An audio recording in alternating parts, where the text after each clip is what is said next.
Israel को आखिर कैसे हिजबुल्लाह ने यहां पर दहला दिया और जहां जहां पर ये बड़े हमले किए गए हैं, कौन कौन सी जगह तेल अवीव में यहां पर हमले किए गए। रमत गन को टारगेट यहां पर किया गया है, वहीं बनी ब्रैक को टारगेट यहां पर किया जाता है हिजबुल्लाह की तरफ से। शफराम और साथ ही बेन गुरियन एयरपोर्ट, ये तमाम तेल अवीव के बेहद खास वो इलाके हैं जो सबसे ज्यादा जो है पॉश हैं और साथ ही साथ सबसे ज्यादा वेस्टर्न, जिन्हें टारगेट यहां पर करने की कोशिश की गई। लेकिन बड़ा सवाल अब ये, इजराइल और नेतन्याहू आखिर कैसे इसका जवाब देने वाले हैं, कौन सी तबाही अब लाने वाला है इजराइल, जरा देखिए।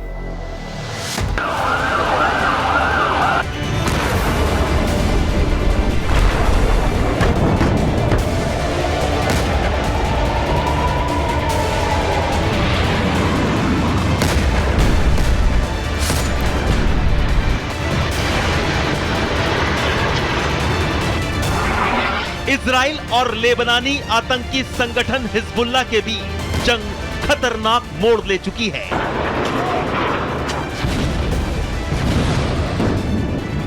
इजराइल एक तरफ लेबनान में हिजबुल्लाह पर हवाई हमले कर रहा है, तो दूसरी तरफ लेबनान में जमीनी हमला करके हिजबुल्लाह के लड़ाकों को खत्म कर रहा है।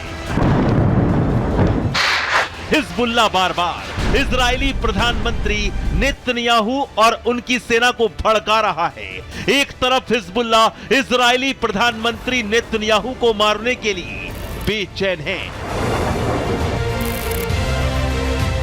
घातक ड्रोन और फ्लैश बम के जरिए नेतन्याहू को निशाना बनाने की कोशिश में जुटा है, तो दूसरी तरफ इजराइल के प्रमुख शहर तेल अवीव को टारगेट कर दहला रहा है।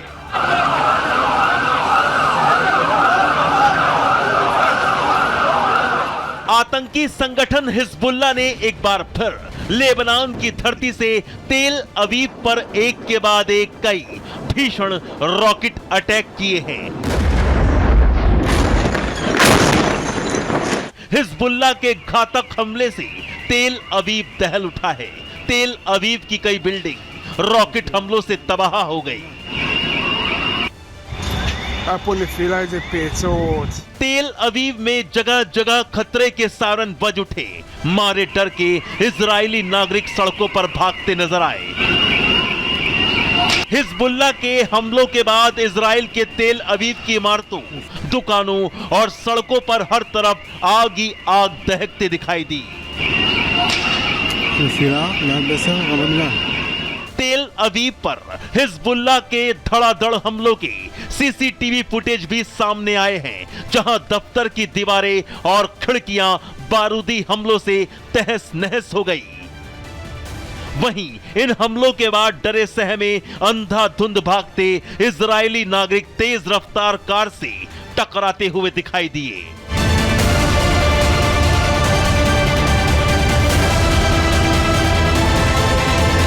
इस हमले में एक इजरायली महिला की मौत हो गई, तो 10 लोग बुरी तरह घायल हैं। लेबनान से दागे गए रॉकेट ने तेल अवीव के शहरी इलाकों में भयंकर तबाही मचा दी। तस्वीरें जिनकी गवाही दे रही हैं।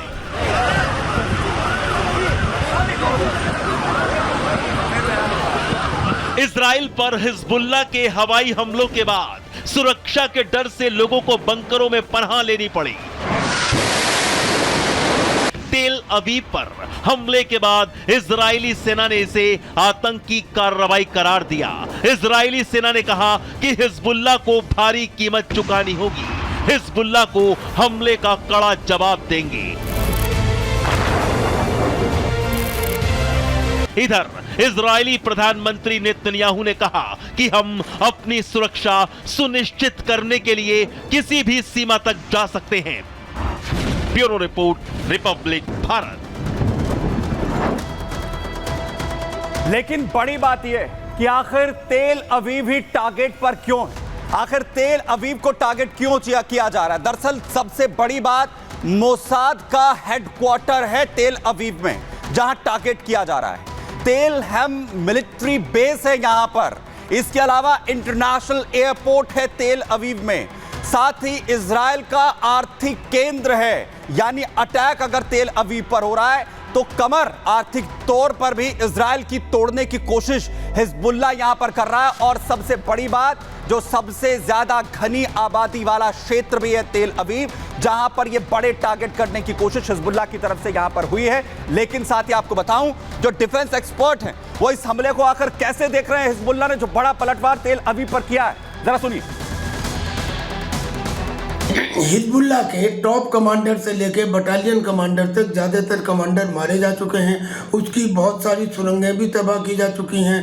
उसके बैंक और उसकी ड्रग फैक्ट्री भी तबाह की जा चुकी हैं। लेकिन फिर भी हिजबुल्लाह अपनी प्रेजेंस दिखाने के लिए बराबर हमले कर रहा है और अब तो अपने खुद ड्रोन्स बना रहा है।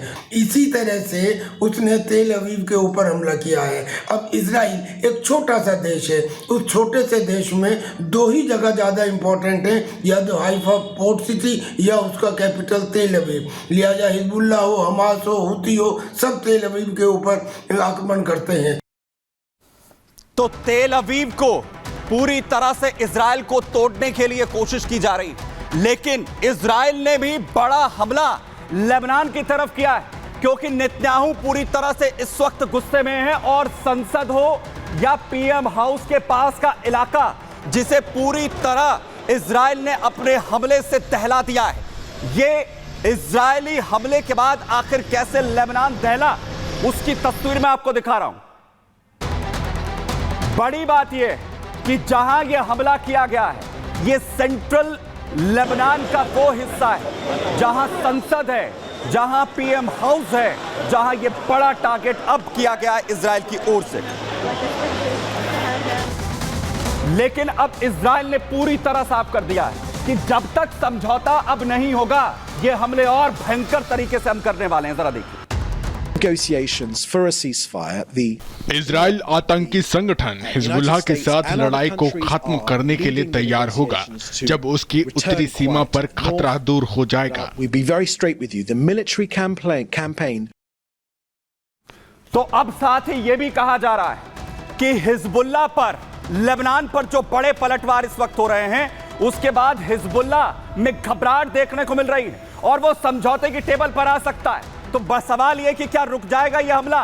लेबनान का हश्र देखकर हिजबुल्लाह पूरी तरह से डर चुका है। हिजबुल्लाह अब संघर्ष विराम की शर्तें मानने के लिए तैयार होता दिख रहा है। यूएस के प्रस्तावों पर हिजबुल्लाह ने अपनी सहमति जताई है, जो जानकारी आ रही है। लेबनान में यूएस राजदूत को अपना लिखित में जवाब दिया गया है। हिजबुल्लाह अपनी सकारात्मक स्थिति, अपनी जो स्थिति है वो बताएगा। लेबनानी नेता नबी बेरी इसमें मध्यस्थता करवा सकते हैं। हिजबुल्लाह के सहयोगी हैं लेबनानी नेता नबी बेरी, जो इसमें अहम रोल निभा सकते हैं। वहीं बैरूत में यूएस राजदूत अमोस हॉचस्टिन ने इससे जो मुलाकात है वो होगी यहां पर, और सीजफायर को लेकर इजराइल ने भी अपनी तरफ से शर्तें रखी हैं। हिज्ब को लिटानी नदी के उत्तर से जो लड़ाके हैं अपने, वो हटाने होंगे। लिटानी नदी से पीछे जाना होगा।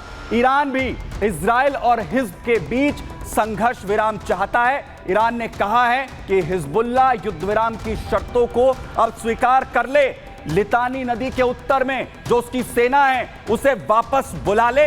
इस तरीके की बात अब ईरान की तरफ से भी यहां पर कही जा रही है।